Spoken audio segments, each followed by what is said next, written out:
Welcome back to our Investment and Business Development Talk series. I am Sarah, your host for episode 3, and we are excited to bring you yet another insightful discussion.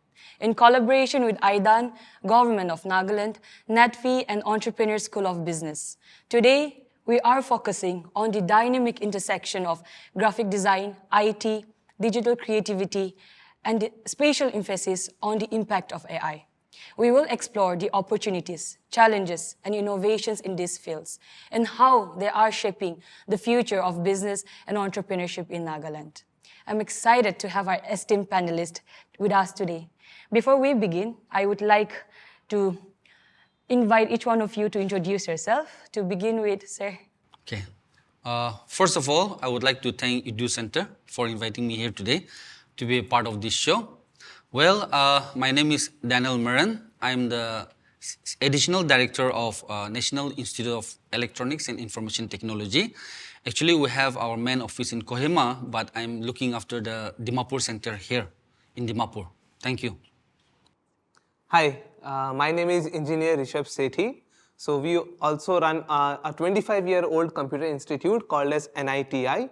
Along with that, we have even expanded ourselves into software technology, and through which we had the opportunity to also develop the official app for the Hornbill Festival, as well as an app for the school education department in the form of NBSC Connect. Thank you. Hello everyone, my name is Kangzang Zeliang. I'm the founder and CEO of Zeliang Codetech Private Limited. We are a tech startup based out of Dimapur, Nagaland, and our vision is to pioneer transformative technologies that redefines how businesses grow and connect with people. And we also aim for a future where artificial intelligence and people collaborate, sparking bold new ideas that would impact the world. Yeah, that's about me and my company. Thank you. Well, thank you so much for introduction. And now moving on to our discussion, I would like to start with our sir. So, sir, could you, before we dive into the discussion, could you tell us about your work, particularly in Nilin? Yeah. All right. We are under the Ministry of Electronics and IT, which is under Government of India. And we are running different, actually we do a lot of different works, such as we are into education also. We are providing IT education. We are also supporting startups. Okay, we are also dealing with R&D also and various other projects. And I think more we can discuss later on also. But in Nagaland, we have 3 centers, one in Kohima, one in Chuchimlang, and one in Dimapur. So these 3 centers are catering to the needs of the people. Well, thank you. As you mentioned, we will definitely be getting back to your topic. So for now, I would ask our Sir Rishav. So as a top performer in your academic journey and an engineering graduate, what led you to pursue a career in the computer and digital design sector? See, on my part, like majority of us, I was also brought up from Dimapur only. But one additional support that I had received was from the very beginning itself, since my father also opened the first computer institute of Nagaland at that point of time. So, I had that added advantage that from the very initial days, the childhood itself, I was involved in technology. So I should say that I grew with technology during that period. And especially when you talk about that time, technology was very new. And it was in fact, more new to a state like Nagaland. So from the initial stages, I had that curiosity. And from there on, class 10th happened. So one good part I would say that is, it was very clear to me that I want to pursue something in this field only. Then I was also good in the study, especially mathematics. So if you know in engineering, you need to have strong mathematics as well. So I appeared my 10th. So I had received 10 CGP at that time. So I was also the only person in Nagaland in the year of 2014 to receive that. Post that, I went to Delhi because it's a competitive environment. So, it was an eye-opener for all of us also to see how the real competition is there. Because when you talk about Delhi, people all around the country come there. Yes. The best of the best minds are coming. Now, when you are sitting there, you are competing, you are discussing, you are interacting and learning with the best of the best brains across the country. So through that, I appeared the mains entrance exams, the advanced entrance exam. I got into a tier 1 college where I also was able to pursue a stream of my choice. And through that, it has all helped me, groomed me into developing and building an infrastructure and something, adding to the GDP and the economy of the state. Thank you so much. Now, with Sir, I stalked your Instagram, by the way. And your Instagram bio reads Thinker, Risk Accelerator, Bold and Giving. It's quite striking. What's the story behind this phrase and how did it come to represent you? Well, looks like you have done a thorough research on my Instagram profile. Well, yeah, very interesting. Thank you, Sarah, for this wonderful question.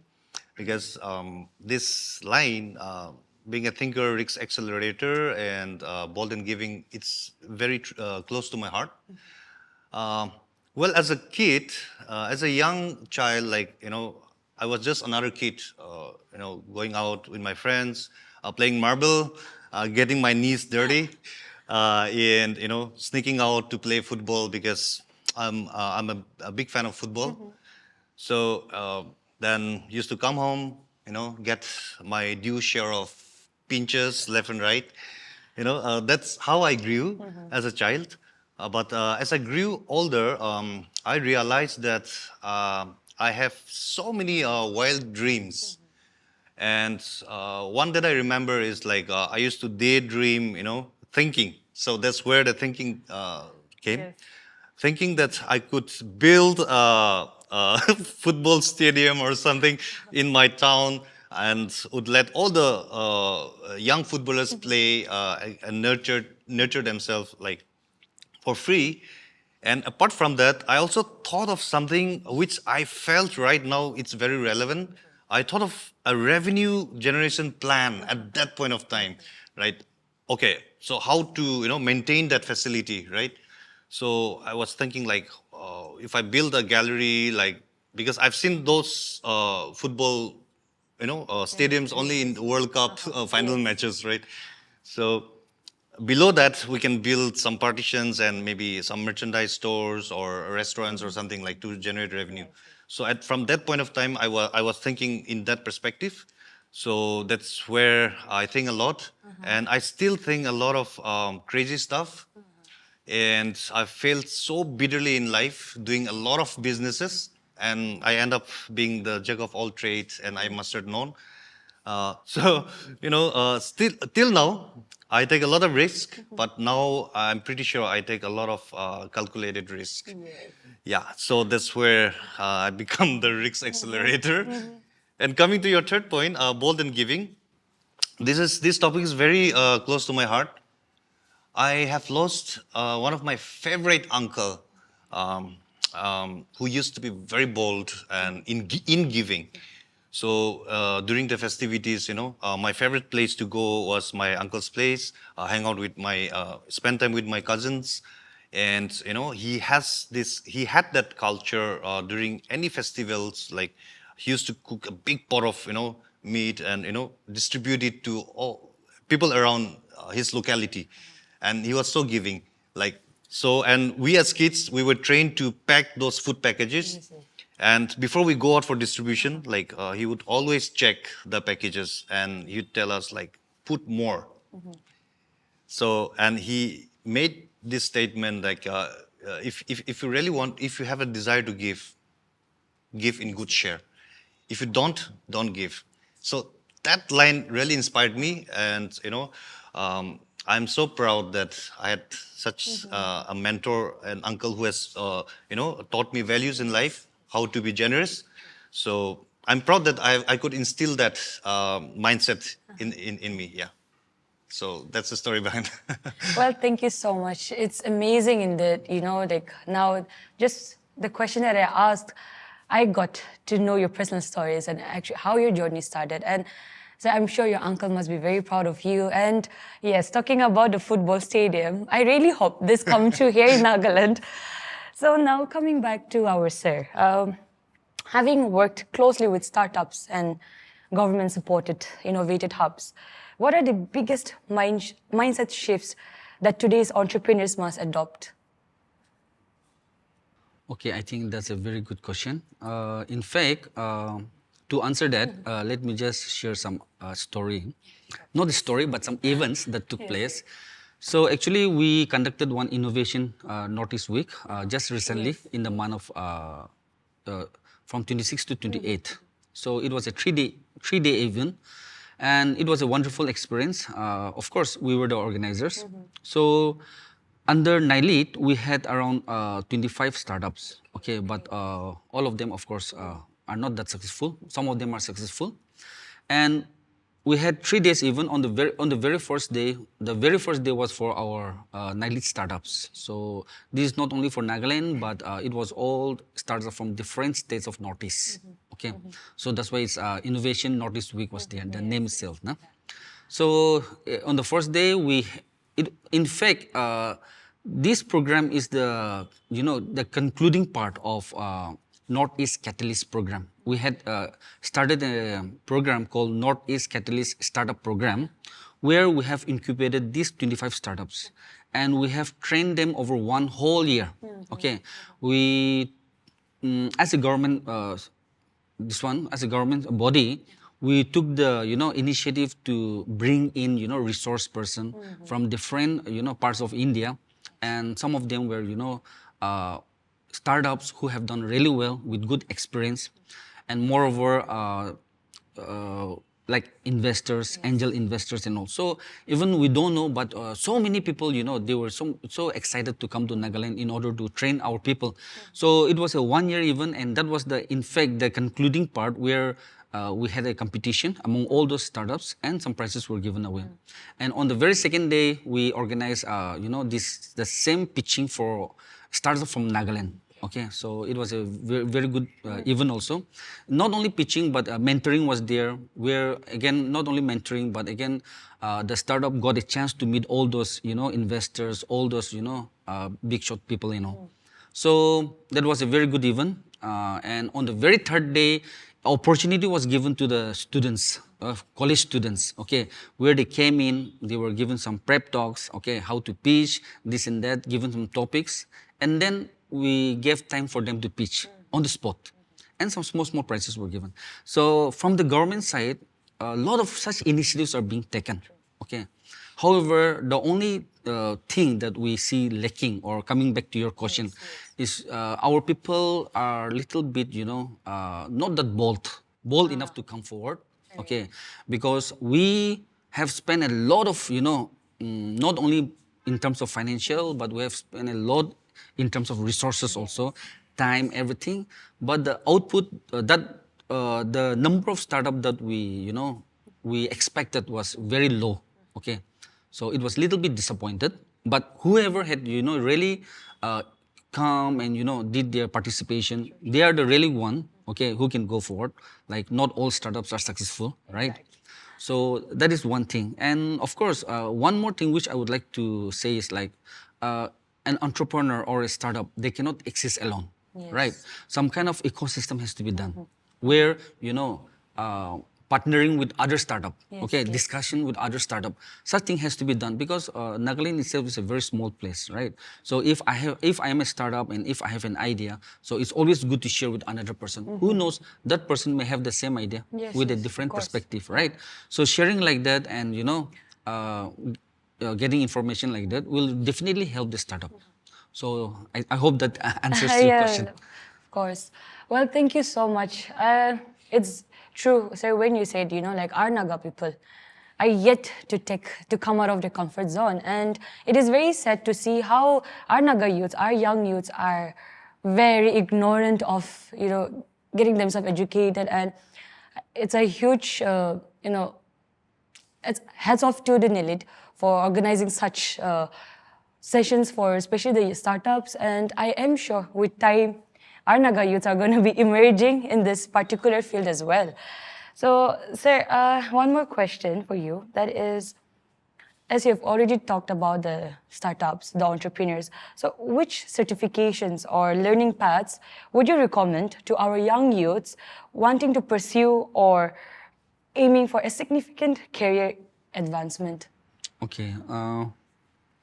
All right, there are a lot of courses, and it will depend from startup to startups, okay, depending on what field they are really into it.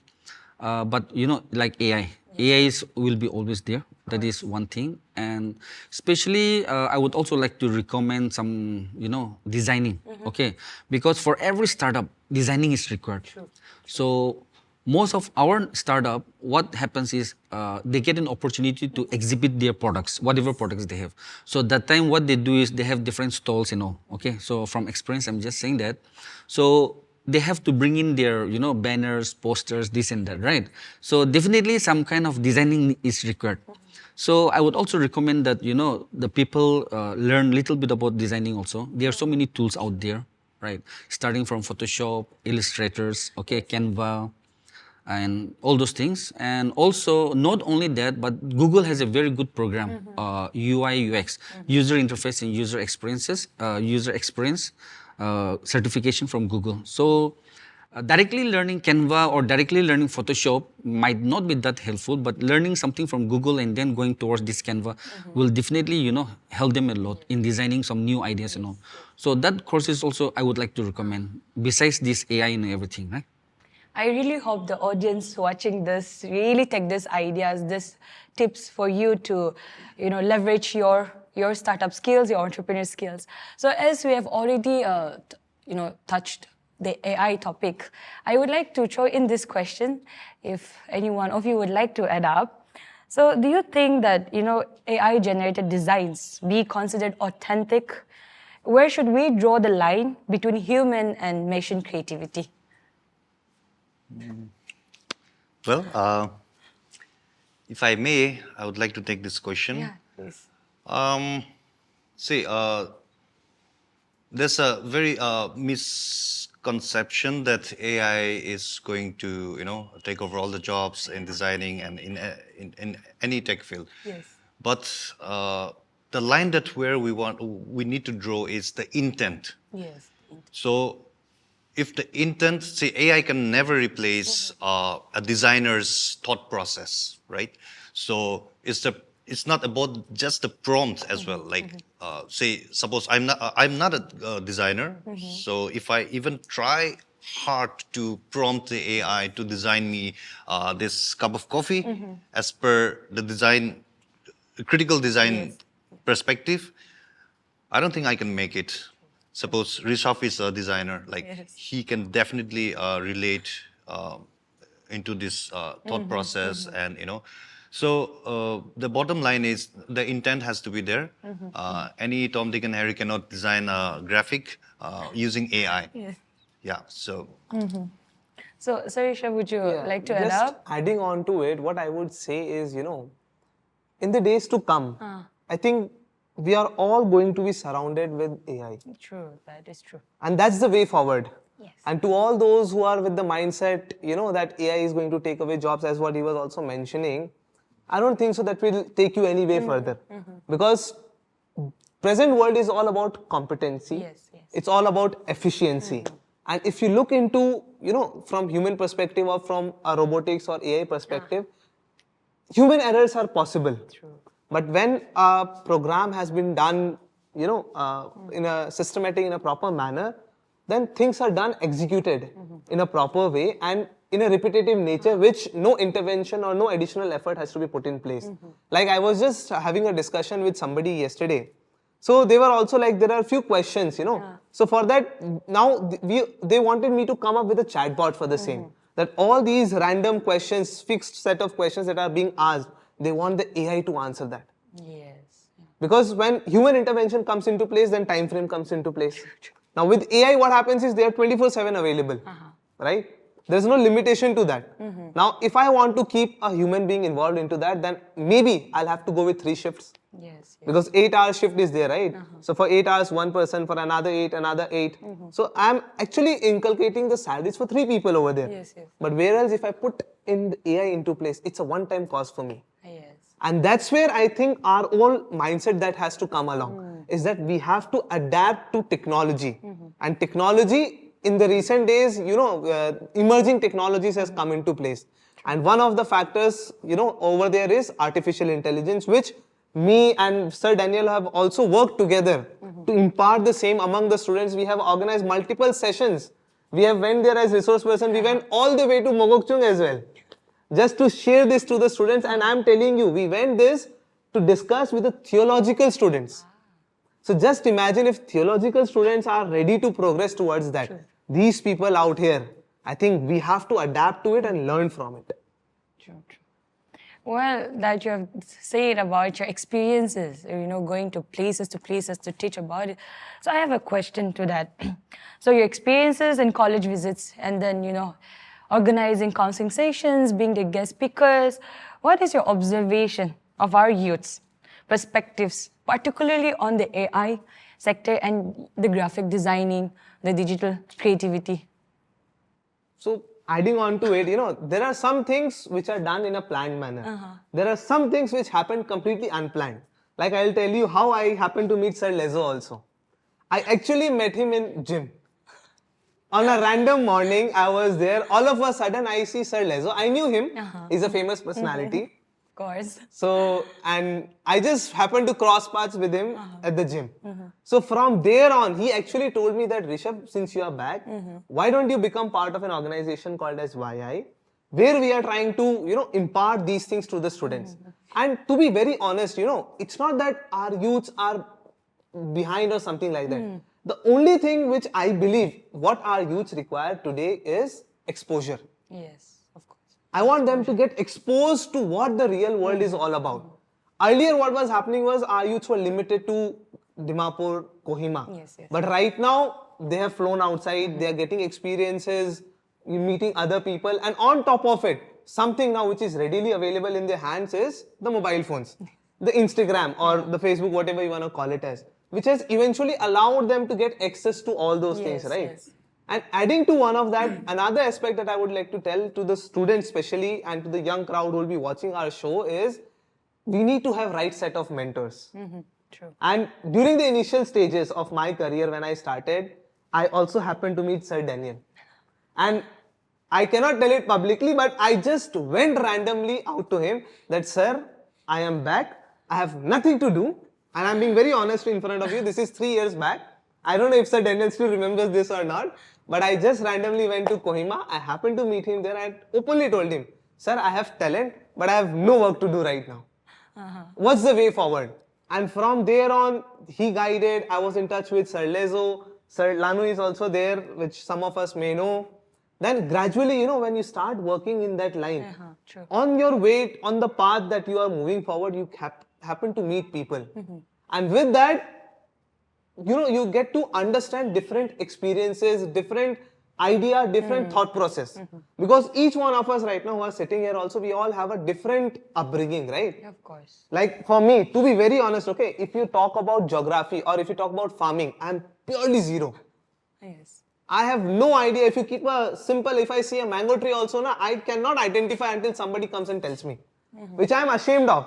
But I would say that I was part of the technological revolution, so I'm more into that. But there are some people who will be good into that. So what I want to tell you all is just find your niche. Yes, true. And yes, if you add technological intervention into that, things become global scale. Yeah, of course. Because if you have a shop, it's limited. But when you add technology into it, you can have a global market. So that's what I would like to share to the youths if they can work on that. Thank you. So to add up, sir, I do have a question for you. So since you have already led, digital interventions in crafts, your training programs, what are the particular lessons that one startup can draw the attention from this initiative? And adding to Sir Rishav's point, would you like to say on that? Yeah. I would like to supplement him also. First of all, he did those portions where our names were mentioned. Okay.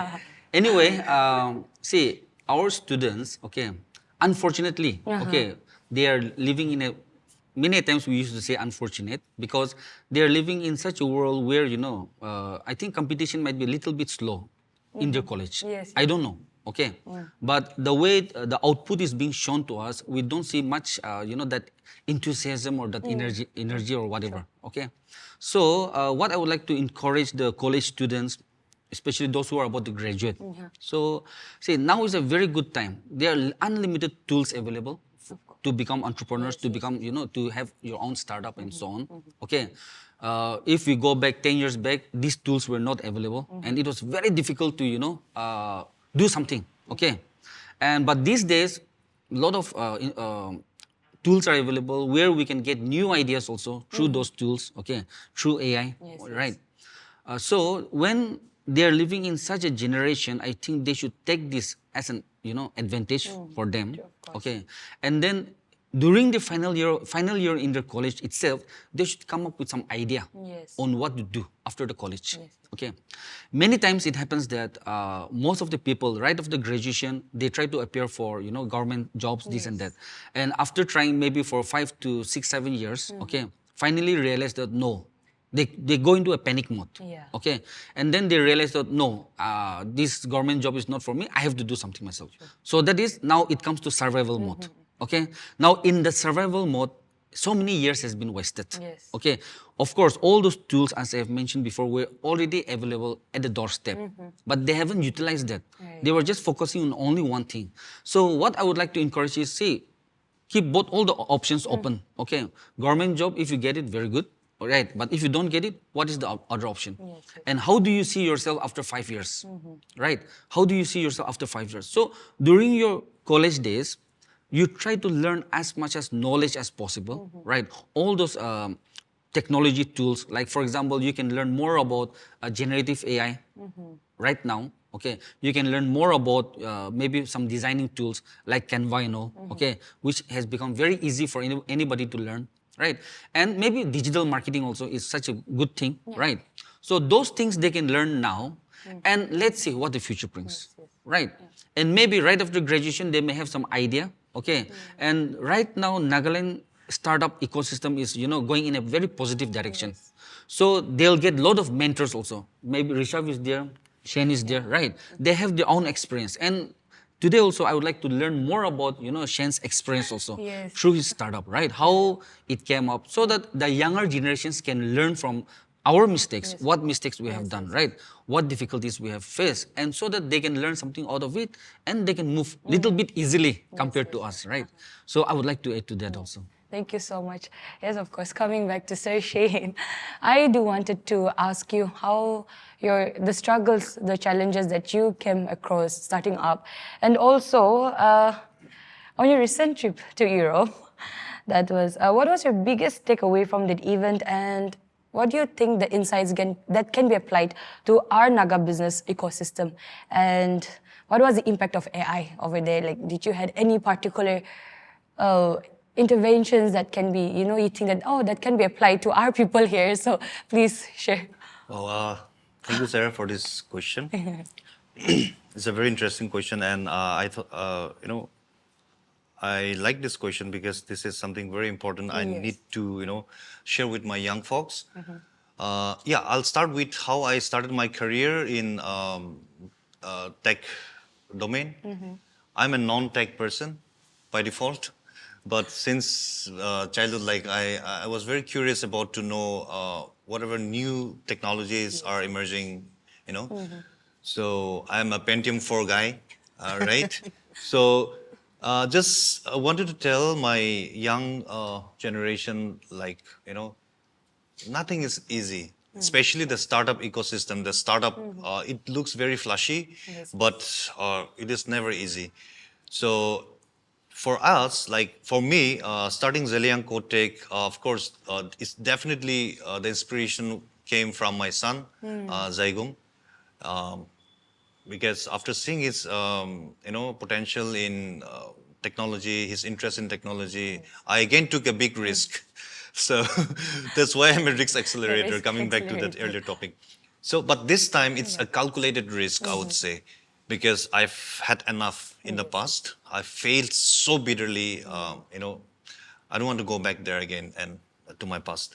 So that's how I took risk, and we together, we scouted for smarter people than us, right? So he need good mentorship. So we scouted smarter people than us, and we came, the initial idea was to mentor him, but we happen to become a company.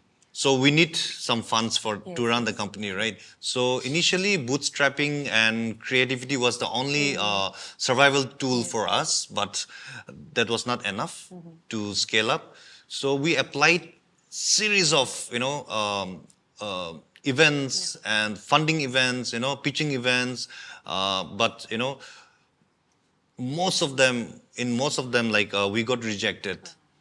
But one thing that brought us this far is like our, we were persistent in applying and applying, and finally our persistency like actually paid us, and we got some small fundings from big names, and that could actually support a few projects that we are working on. So that's how currently we are being incubated by AIC STPI and AIC Selco Foundation, and we are hopeful like through their mentorship incubation, like we'll be able to deliver the products that we are still building. Yeah, and the second part of your question about my visit to the Europe. First of all, I would like acknowledge the department, the Directorate of Industries and Commerce and Startup Nagaland team for giving me the opportunity and my company, the opportunity to go and experience, the European market. So I'm very thankful to the department. And yes, the key takeaway that I would like to share is like, it's simple. It's just the simple word collaboration. Because here we talk about collaborations like it's a buzzword everywhere. You need to collaborate, but to be very honest, no one comes forward to collaborate. It's just a buzzword. But in Europe, what I saw is like, people collaborate, people bring in ideas, right? They just talk about their ideas. And what I learned is they take at least 2 years time to validate those ideas. And then they start working on that idea. They share with people and try to get feedbacks from them, right? So that's how they validate their idea and they put it into a work after they're pretty sure like this idea is a validated one that the market is ready to adopt. Then only they start building upon it, right? But here it's just opposite. Like we silently build our ideas and we bitterly fail, right? Before we even complete our product, right? And that's what exactly I was doing. And that was an eye opener for me. And I'm very open now to collaborate with people, with Rishav, with any other startups, tech. I mean, I don't need to see them as my competitor. I need to see them as my strength, right? Where I can give them some tips, maybe what I know, and maybe, I can also gain alongside it. So it should be a win-win situation for all the tech startups, especially in Nagaland. And our region is so small for competition, right? It's dangerous for us. So that is what I learned. The key takeaway is collaboration. And I would like to add something more is like, we really need to pace up with them. Of course, they have the a better edge because they don't talk about infrastructure anymore. They are talking about innovation, about deep technology. What I saw the deep technology there. Here we are talking about deep technology, but it's just in the conversations. But there they're actually working on deep technology, and the greatest products that they are building, it all started and incubated from the universities itself, not outside the university. So what I want to also put it is like our government, without the government support, we can do nothing. So should focus on the the educational system. It has to be revisited so that the entire educational system has to be centered upon skill development. So, of course, there are so many institutions that has come up with skill development, but I think we need to do a lot more than that. because it has to be practical, not just on paper. So yeah, that's a pretty good experience that I had visiting the Vienna Startup Festival, and I really did miss my co-startups, to be very honest. Like I thought, like if we could come together as a team here, we could have built something there and there itself. Because there was one event, very interesting event, in the House of Innovation. They have a big building, like which it's a innovation factory, they call it. So there was an event, a 3 days event, where different innovators, startups from across the world, they came together and they were divided into various groups, 4 people each. Maybe one is an innovator, one is a programmer, one is a designer, and one is someone like who is a storyteller, So 4 of them from different countries. Just imagine such, so exciting. They worked together on that factory for 3 days, day and night, and they built kick-ass products, AI products, in 3 days. And you know what? The winner, his name is Gopinath. See, I was so proud, an Indian, right? But he has never touched the Indian soil. He was born in Austria. So, that was so inspiring to me. So I felt good, like an Indian face, like did, won that competition. So something like that, maybe if we can also organize in our state, maybe, Nile this year, Sir Daniel can also take forward this idea, and maybe we can organize something where we can instantly bring techies, divide them, separate teams, and maybe we can build upon something great. And that can be a good start. Yes. So yeah. Thank you. We're so fortunate. And yes, as Sir has already mentioned, this is one of the sole motive of our talk show. Where we bring in such expertise here in our platform, and we discuss, not just discussing about the struggles, but the new ideas, the innovations that can be started here, that can be initiated here in Nagaland. So, Sir, coming back to Nailid, so as Sir has already put up his experiences and has also mentioned about starting up something, with the effect of NEP as well, what do you think from the government and can be initiated, and how can it be processed? Maybe not now. I do not mean for an instant answer, but maybe I hope for us, maybe later after this discussion, you all could go back and just sit over a cup of coffee and have a discussion. So, what initiatives, ideas that you could think of?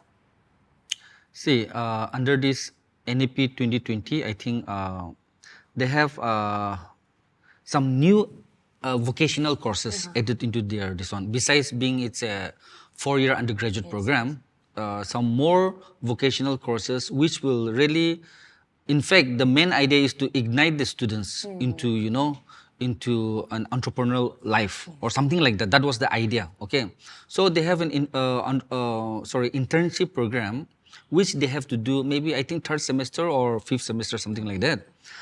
And this should be for minimum 60 hours to 120 hours. All right. So between this, they have to do. So this internship, I think most of all the colleges, because now NEP 2020 is implemented everywhere. So most of the colleges as well as the students, they are running here and there for this internship. And they are not getting, some of the students are not, they don't know also where to go also, right? Who is going to give me this internship? Where will I go, right?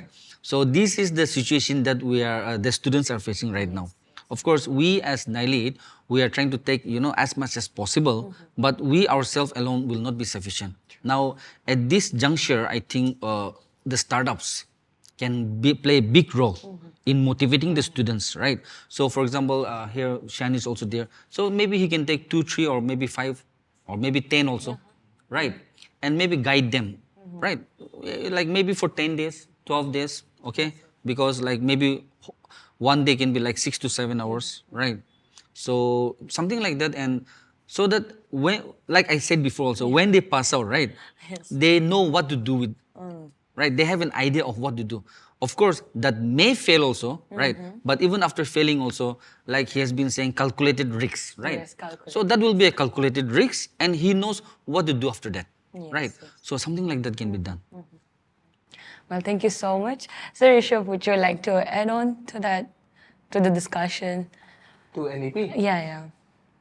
And Sure. to the initiative that Sir Shane has discussed. On my part, what I see is, especially our batch, I think we are the unluckiest batch that we could not get hold of this NEP system.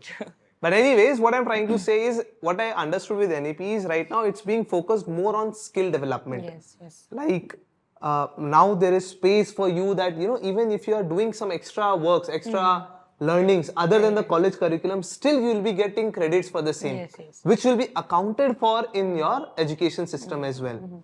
So this system was not available for us. Maybe during our time, if this system was there, if this opportunity was there, we could have started our own entrepreneurship journey from the college days itself. Exactly. Because it's a hit and trial run, Yes. I believe. Not in the first attempt I can say that I did something and I became a successful. Next day you are competing with me, Elon Musk. That can't happen, right? Yes. It's a gradual process. True. And then I was also in Delhi, so that's also a very fast emerging market out there.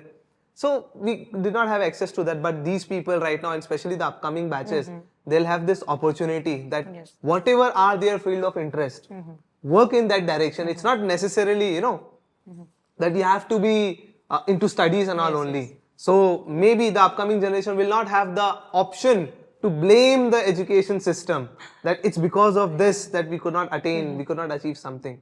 So they have this option, and I think they should take the leverage of it and benefit and let the state, let the country grow. Well, thank you. So, as we have discussed about the initiatives, I just want to ask, what are the tech skills, the essential tech skills that can be taken or that can be used, practiced by the young youths, or that can help them master, especially for this year, I would say, regardless of their backgrounds, their industry, not just focusing on the startup or an entrepreneur, but as a freelancer as well. Anyone would like to add on to that? One or two? What are your tech skills? Well, I can just give one. Say, especially as a whole for students, like especially the art students, because now when you talk about tech, people are most focus driven towards science, computer science students, right? But now we are in this era, like where even the art students has to be at least sound, at least be sound in some basic technology, especially now with AI. With the AI invasion, like I would suggest that even for science students, like it becomes a little easier to adopt. As Rishav has mentioned before, that he got the advantage of being from the science background. But I would encourage the art students also to focus and learn prompt engineering, because to use a generative AI, prompt engineering is very important, because you cannot just type something and expect the AI, the Gen AI to give you, a good delivery, right? So prompt engineering is a course now. So it's all there in the internet. It's floated everywhere. You can go for a short-term course, maybe from Udemy, or there are a number of sites where you can learn prompt engineering. And I would also suggest B10X is also a very good platform where my Zygum is also learning now. Now he's doing an advance in Python with AI.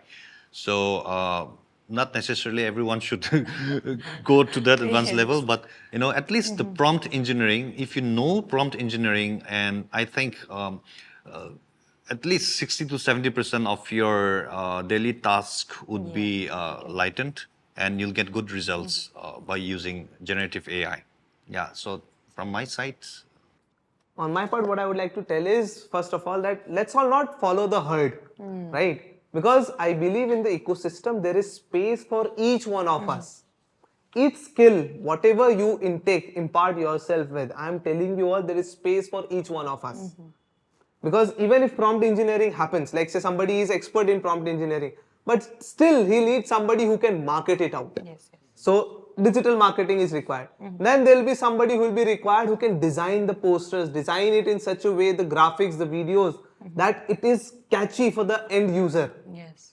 So just giving you an example, so looking into that perspective, and since he has mentioned prompt engineering and something maybe little out of context at this point of time, but I also want our people to be aware of stock market. Yes. Basically financial literacy. Though it's out of the topic, Yes. but it's very important that from the early stage itself, we understand what is money all about. Yeah. And being a Marwadi, I think I do have the added leverage, to put it across to the people out there and people who will be visiting us on the social media and on the YouTube as well. That is another aspect to that. If you can leverage on that, if you can learn how the money can make money for you. So I always tell my students and all also, whether they are undergoing coaching classes or whether they are undergoing computer classes with us, everything is fine. But try to save some portion of your money, let that be invested, let that be a parallel version of you, which is working, giving you a side income where you are not working at all. Yes, yes. So even if you sleep the whole month, still a small chunk of money also, Yes, yes. it is coming in. And that chunk of money, I'm telling you, with time, it grows. So adding on to that. Let me also add one. Yeah, please, Okay, sir. supplementing him, I think we people are very much lacking in financial Yes, literacy, financial right? literacy. So normally, what happens is when a startup tries to come to the market, they don't budget.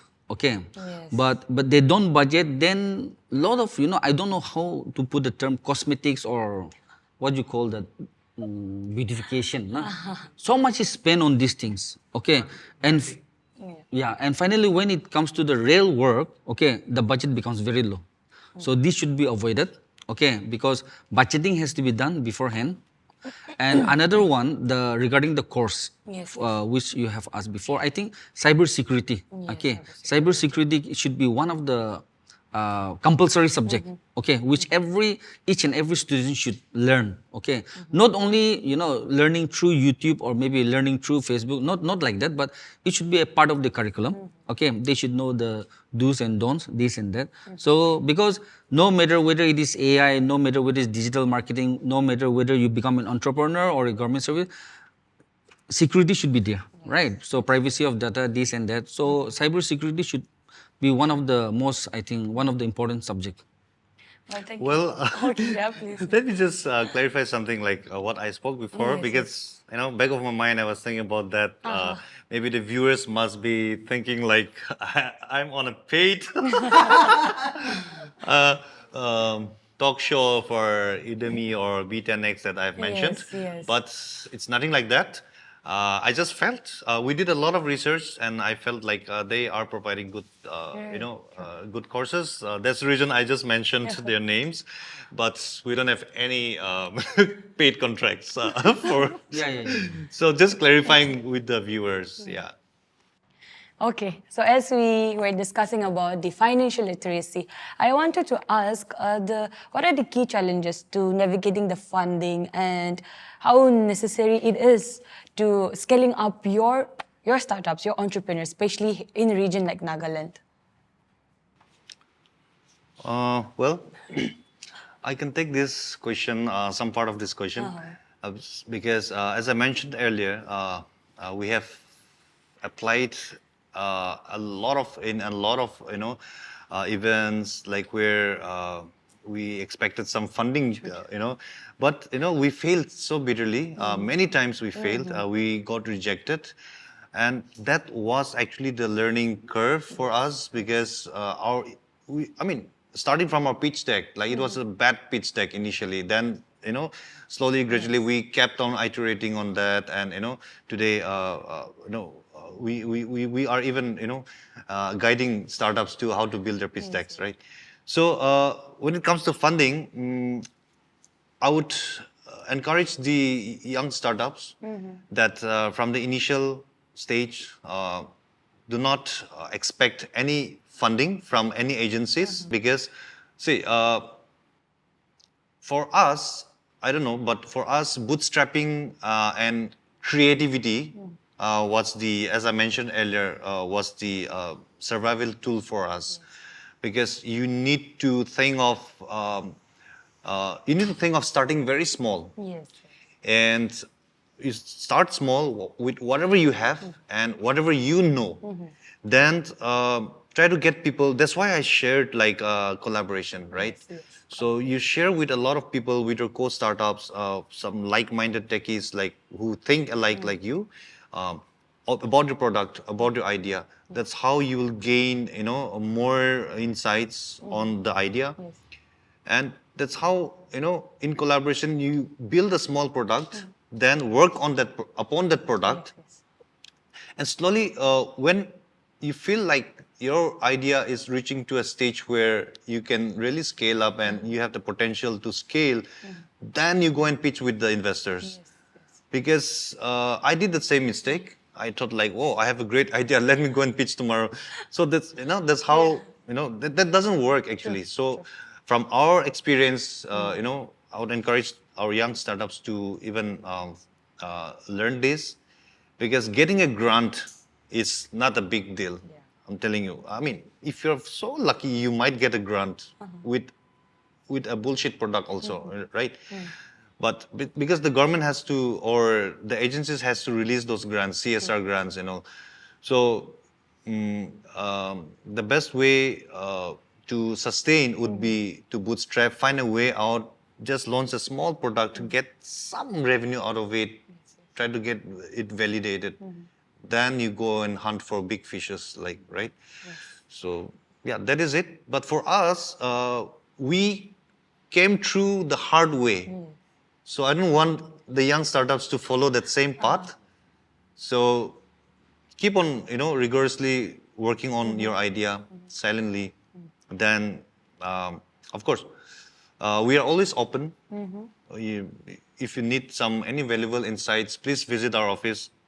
We are located in Bank Colony, opposite to Hotel Saramati, the Bergamot building, HDFC branch, supermarket branch building on the 5th floor. So you can come and we can always discuss, and my team is always open to discuss all these experiences. That's how people doesn't fall where we were before. Yeah, that's about funding. And of course, we do need funding also, like to scale up our business, right? Our startup. So keep on applying. After you feel like you have a validated idea, keep on applying. Try to get feedbacks. So feedbacks are more important than getting money, because initially you'll get 1-2 lakhs maybe, winning a competition maybe 1 lakh 2 lakh, right? That is nothing to take forward your startup. So yeah, I think that's what I have to say. I just want to burst one of the bubbles is that funding doesn't mean that you have become successful. Yes. One example to that, somebody who has received billions in the form of funding is Byju's. But today, if you see, they are nowhere. They are almost at the edge of bankruptcy. So just adding on to that, what he has mentioned is, what you need to do is find a niche, reach out to the market, and definitely, I'm not saying don't go for funding. But when you already have done some ground level work, your foundation is strong, then you get a better valuation, better pricing, and you have a better insight. So whenever you are talking even to the investors, you will be more convincing, and at the end of the day, it will be a win-win for both the parties. Right.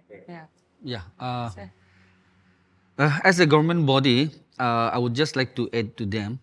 See, for example, if we have, say, like 2 CR for startup, right? It's not like we're going to, share all the money between the startup, right? Because we don't know who is who, right? So that amount, okay, we cannot just randomly distribute it to all the people. So what they have said is very true. Like, you start small, okay, you make some product, you make something, okay, and then showcase, okay, convince people. Only when people are convinced, then some financial assistance can be provided, right? But you have an idea, you just started, and you, like, just like Shen's experience now. He just started and he thought that, okay, let me go and, pitch my investors, but that's not going to work, right? because when we are starting, our blood is also very very enthusiastic, and we just try to jump in. But it has a long way to go. Yes. Right, that is just the starting point, right?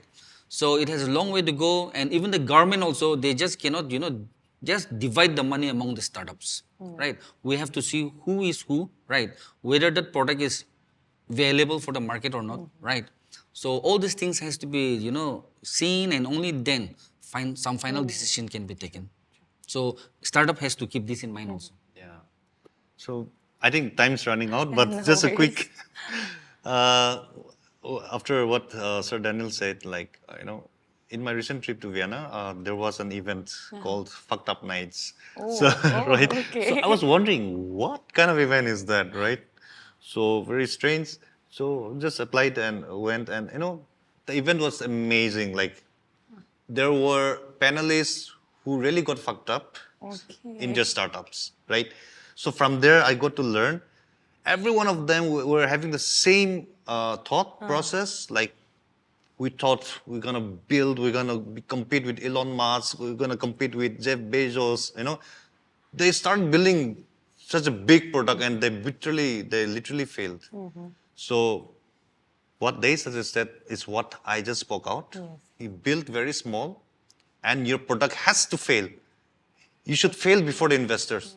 Let the investor try your product and get it. Let it fail. Then the investor will think, they will realize, oh, I need to fund this guy to build the product in a better, robust way, right? That's where you can crack funding, right? That's what I learned. So I'm just sharing it with you. I'll just add one more to that. Please. The funding, right? So normally this funding are most of the time is not meant to be given to the startup also, right?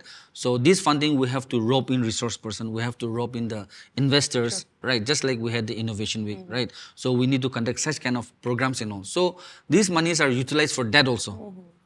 Indirectly it goes to the startup, right? But the startup people, what they want is they want the cash in hand, right? So that is again something very different. So in fact, we are utilizing the money, the whatever financial thing we have, in terms of non-monetary this kind of resource person, this and that, right? So it's used for that also, which in fact benefits the startup a lot. And during such kind of events, these startups, they come there, they meet investors also privately, right? So they can meet the investor privately also. And some of the investors, if they're interested in that product, then they connect themselves. Yes. So that is a key takeaway from such kind of events also. I think I'm very curious about what Sir Shane has mentioned about the fucked up event. I think that can be one of the events that, our Nagas could Absolutely, also started. absolutely, Maybe then we would see more of our Nagas coming out of their comfort zone, and they're not just being, hiding behind the scene and then, like begging for the funding, for the investing. So I think that can be one of the events that can be proposed as well. So now we have one question, an open question from the audience. That is, what impact does the integration of traditional art forms with modern graphic design have on the local and national perception of Naga culture? Any one of you could speak on that. So I'll just start with that first of all, because I'll just give you an insight of how my experience was with Hornbill. Yes. So as you all know that we had developed the official app for the Hornbill Festival. Yes. As a result of which I was able to gain access to a lot of tourists flowing in from various parts of the country, as well as foreigners, international tourists who had flown by. And they were very much interested in getting to know about the culture of our Naga people, because it's very unique to them. Especially, when I used to take them around to the morungs and all, they are like, why can't we have that? And one of the army officers, seriously, he told me that this is my retirement plan. That I want to create a morung for me. He's from Himachal Pradesh. So he wanted to create a morung for himself and his family after his retirement, and he wanted to spend his time over there. So just adding on to that, what I realized was that people, they want to get exposed to different cultures, traditions. And if you see today, I see people are wearing a lot of our Nagaland made handloom, handicraft, the jackets and all. I visit Delhi, I see many of them. Now, if I happen to tell my friends that I'm coming from Nagaland, they'll always ask me, bring this 5 pieces, bring this 10 pieces, which I have no intentions, which I have no problems. But the real problem is the weight problem that comes along with the airport, Yes, right? yes. So what I realize is the requirement has come up. And similarly, if we can, two aspects that it came to my mind and I've discussed with both of them as well is, somewhere if some form of a gamification of the whole concept can be made, where maybe like-minded people like all of us can come join hands and develop something, because each one of us have a different skill set. We can complement each other and build something that can, I believe, has a very, very big, massive market to reach out to. Another aspect would be is how a storyline has been made for Mahabharata or Ramayana and all those things. Maybe a similar concept can be brought in place, a storytelling can be done, or videography can be done, something in that form where the rich culture of Nagas, and then it can be distributed and spread around across the world. Yeah, to supplement on what Rishabh has just mentioned, during the Innovation Northeast Week, during the pitching event, there was this Naga tunes, right? So that's exactly, I think, what they are also trying to do, and it's very encouraging. Young people coming up to preserve the culture of Naga culture through creative ways. Okay, apart from that, I also see a big opportunity for Naga designers, especially. I want to encourage them to adopt Web3 because that's the emerging internet now for the present and the future, right? And along with NFT. So from the traditional way of designing for a client-based work, they can now get access to become a digital entrepreneur. By tokenizing their designs, arts, musics, through NFT. So that is also an area where our designers should, focus and explore more. And even I don't know how I can do it, but I'm not a designer, but that's the future actually. So people are, actually the Web3. As far as I know, just want to share is Web3 actually, introduces decentralized, way of, earning. Plus, it is built on a blockchain technology where, your personal data, or your, digital contents are secured, right? You don't need the approval of a tech giant, somebody, a corporate who is taking care of your, who has the access of your data. So I think that's a good way. I see a lot of potential in that area also. Yeah.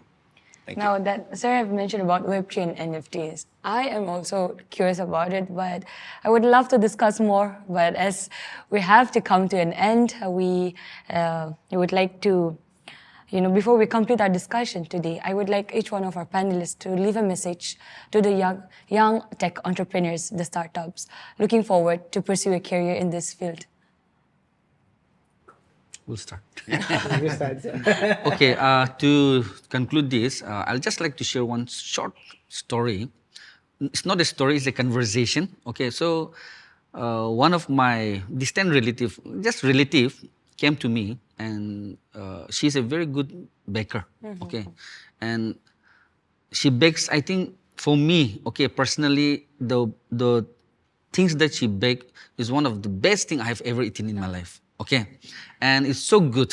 Okay, so she's now little bit into business, So one day she approached me and she said that she wants to buy an iPhone. Then I asked her why.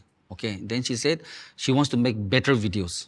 Okay, she wants to make better videos so that she can advertise more in the Instagram, those things, right?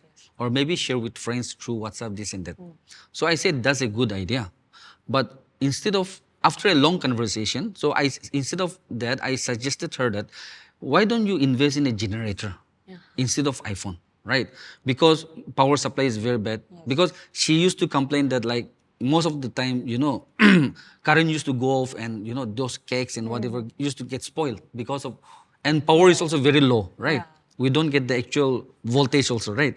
So I suggested, instead of iPhone, why don't you buy this generator, so that anytime you want, you can just bake how much you can, right? So that you can have more production, right? Anyway, your product is good, people are going to love it, right? So why don't you? So that idea I gave to her. So that time she had a click on her mind also, right? So I think we, the entrepreneurs or the startup also, we need to think in the investment portion, where whatever we invest should, we should be able to earn out of it also. So that way we have to think. But this kind of, no education, we need to give them from, like we said before, like from this, through the internship and all, right? So these things needs to be taught to them, like prioritization, right? And how to start from small. So with this, I would like to, conclude my whatever I have to say. Thank you. What I'd like to tell to the young brains coming up would be, just initiate and be persistent in what you have done. Because see, in every path which you follow, you are ought to have struggles. You are ought to have hurdles in that path. But at the same time, you also tend to meet people who are there to supplement you, guide you, mentor you all through the way. And once you go through the hardships of life, actually that trains you in the long run. Yes. Because nobody is aware of what would happen to you in 5 years, 10 years time frame. Today, my startup may be doing very nice, but 5 years, 10 years down the line, I may find some of the struggles in different way. Because see, look, put it this way, COVID benefited some, some made huge losses during the same time. So we were not planned. We had never planned as such a scenario could happen, right? So the hardships of life are important. At the same time, initiate and be persistent on whatever you wish to do. And definitely, I believe in the times to come, in the days to come, you will gain success. Thank you. Well, my take on to the startups is like very simple. I would like to tell one word: start. It's a big in bold start, because every big thing, every big idea had a beginning.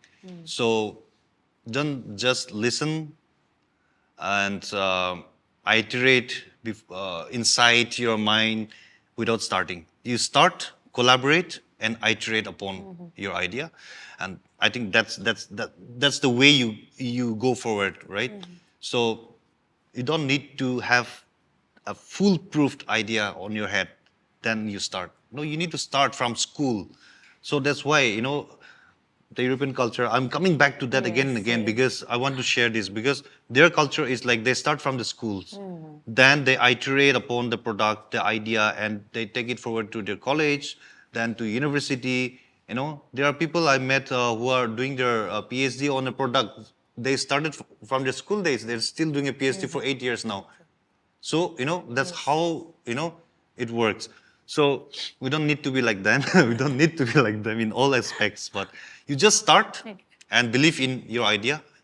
So I think, yeah, that's what I want to share. Well, thank you so much to each one of you. Thank you for sharing your expertise, your ideas, and your valuable insights. And I really believe that through this conversation, new ideas, new innovations would spark in our audiences.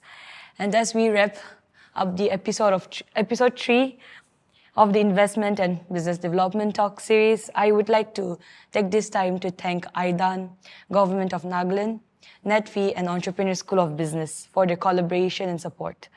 Until next time, stay curious, keep innovating, and let's continue to shape the future of business and entrepreneurship in Nagaland. Thank you for tuning in, and we look forward to the next episode.